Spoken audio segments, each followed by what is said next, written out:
Através dos processos de eletrização, é possível fazer com que os corpos fiquem intensamente ou fracamente eletrizados.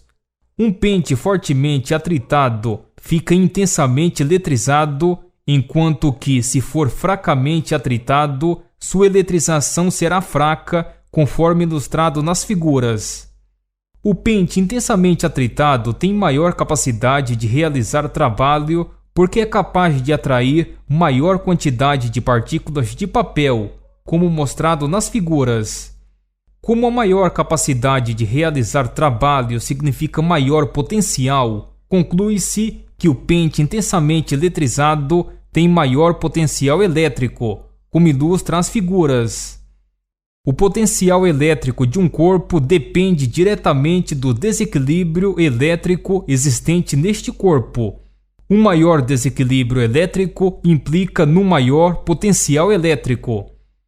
Um corpo que tenha desequilíbrio elétrico 2 vezes maior que outro tem potencial elétrico 2 vezes maior. Quando se comparam os trabalhos realizados por 2 corpos eletrizados, automaticamente está se comparando os seus potenciais elétricos. A diferença entre os trabalhos expressa diretamente a diferença de potencial elétrico entre os 2 corpos. A diferença de potencial, abreviada por DDP, é importantíssima nos estudos relacionados com eletricidade e eletrônica. A palavra diferença implica sempre em comparação de um valor com outro. Assim, pode-se verificar a existência de diferença de potencial entre corpos eletrizados com cargas diferentes ou com o mesmo tipo de carga, conforme ilustrado na figura. A diferença de potencial é também denominada de tensão elétrica. No campo da eletrônica e da eletricidade, utiliza-se quase exclusivamente a expressão tensão ou tensão elétrica para indicar a DDP.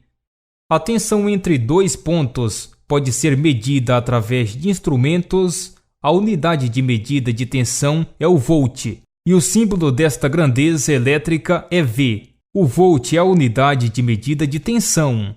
Em algumas situações, a unidade de medida padrão se torna inconveniente. Por exemplo, o metro, que é uma unidade de medida de comprimento, não é adequada para expressar o comprimento de um pequeno objeto, como por exemplo o diâmetro de um botão, utilizando-se por isso submúltiplos do metro, como centímetro ou milímetro. A unidade de medida de tensão, volt, também tem múltiplos e submúltiplos, adequados a cada situação. A tabela mostra alguns deles.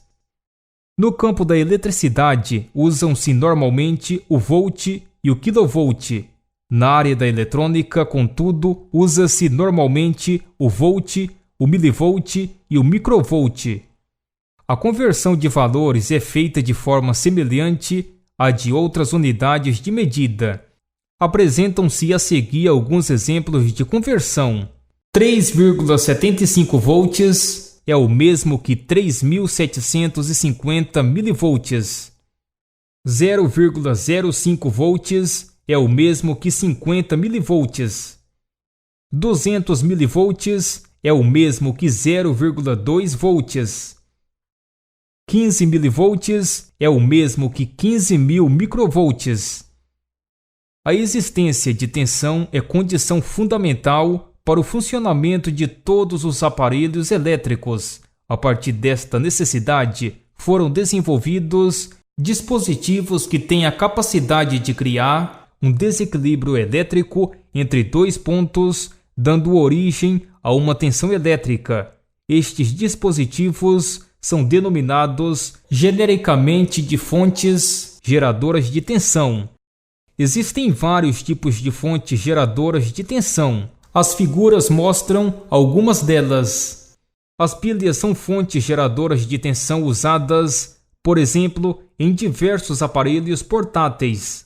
Elas são constituídas basicamente por 2 tipos de metais, mergulhados em um preparado químico, conforme ilustrado na figura.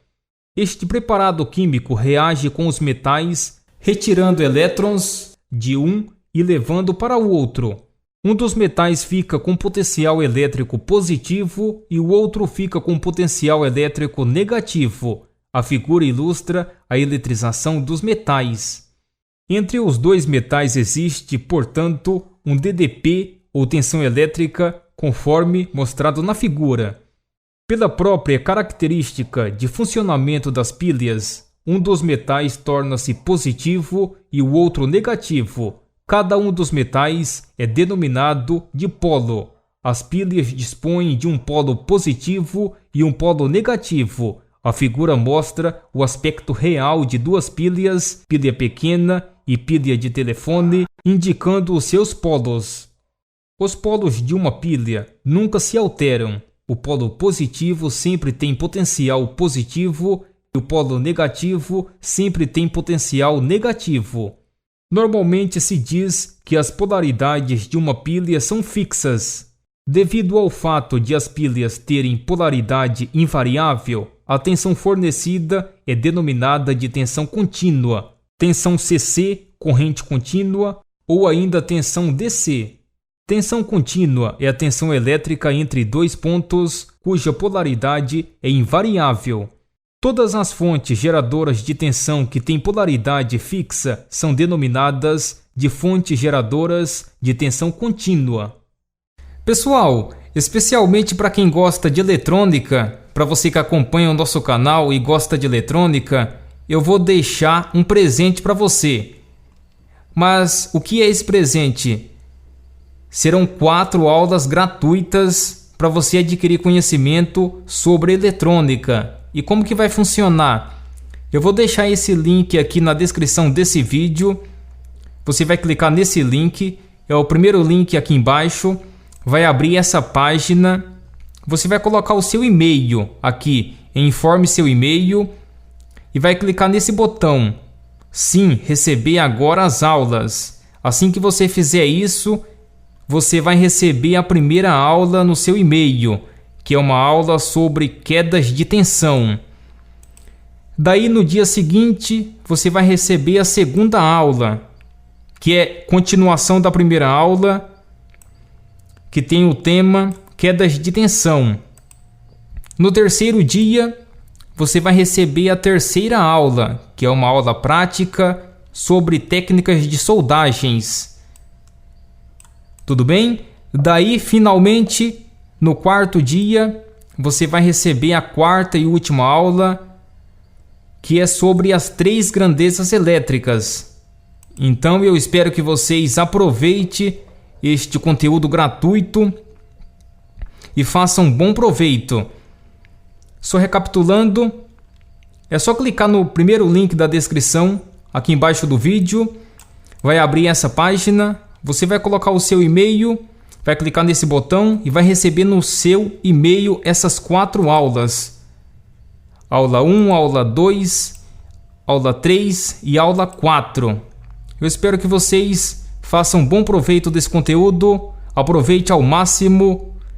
Espero que tenha gostado desse vídeo. Se gostou desse vídeo, deixe um joinha, compartilhe nas suas redes sociais para seus amigos também assistir. Deixe seu comentário ou sua dúvida logo abaixo do vídeo e inscreva-se no canal para ver os próximos episódios dessa série.